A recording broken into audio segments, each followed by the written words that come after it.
দ্বিতীয় দফা বিধানসভা নির্বাচনের দিন পশ্চিম বর্ধমানের কাঁকসা ব্লকের তিলকচন্দ্রপুর এলাকায় উত্তেজনা সৃষ্টি হয় বুথ সংলগ্ন এলাকায় জমায়েতকে কেন্দ্র করে।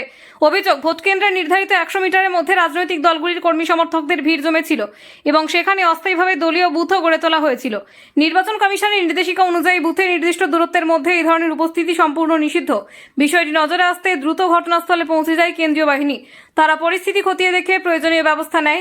জানা গিয়েছে, সিপিএম ও তৃণমূল কংগ্রেস উভয় দলের অস্থায়ী বুথ সরিয়ে দেওয়া হয় এবং সেখানে উপস্থিত কর্মী সমর্থকদেরও এলাকা খালি করার নির্দেশ দেওয়া হয়।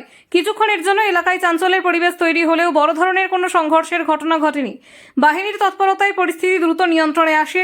প্রশাসন সূত্রে খবর, বর্তমানে ওই এলাকায় ভোট গ্রহণ স্বাভাবিকভাবে চলছে এবং নিরাপত্তা ব্যবস্থা আরও জোরদার করা হয়েছে। ঘটনাকে কেন্দ্র করে নির্বাচন আচরণ বিধি মেনে চলা নিয়ে নতুন করে আলোচনা শুরু হয়েছে।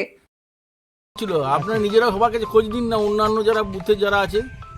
কি হলো? আমি কিছু বুঝতে পারছি না, হঠাৎ করে দেখছি এক গাদা পুলিশ এলো আমাদেরকে তাড়া করছে। আমি কিছু বুঝতে না, কোনো কোথাও মারপিট নেই, দাঙ্গা নেই, অন্য দলের সঙ্গে নেই, কারোর সঙ্গে নেই। সবাইকে সরিয়ে দিচ্ছে? সবাইকে সরিয়ে দিচ্ছে। এখন কি নিয়ম আছে কে জানে, ওরা কি মনে করছে কে জানে। সকাল থেকে ভোট হচ্ছে, প্রায় 12টা বাজছিল, কোথাও কোনো আমি আমরা কেউ সবাইকে জিজ্ঞেস করুন এক ধারছে, পুরো পিসফুল ভোট। আপনি জিজ্ঞেস করুন, এত লোক রয়েছে কোথায় আমাদের কি ঝামেলা।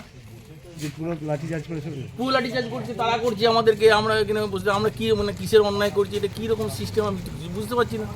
আমরা 100 মিটারের অনেক বাইরে আছি। নামটা সুদীপ্ত পাল।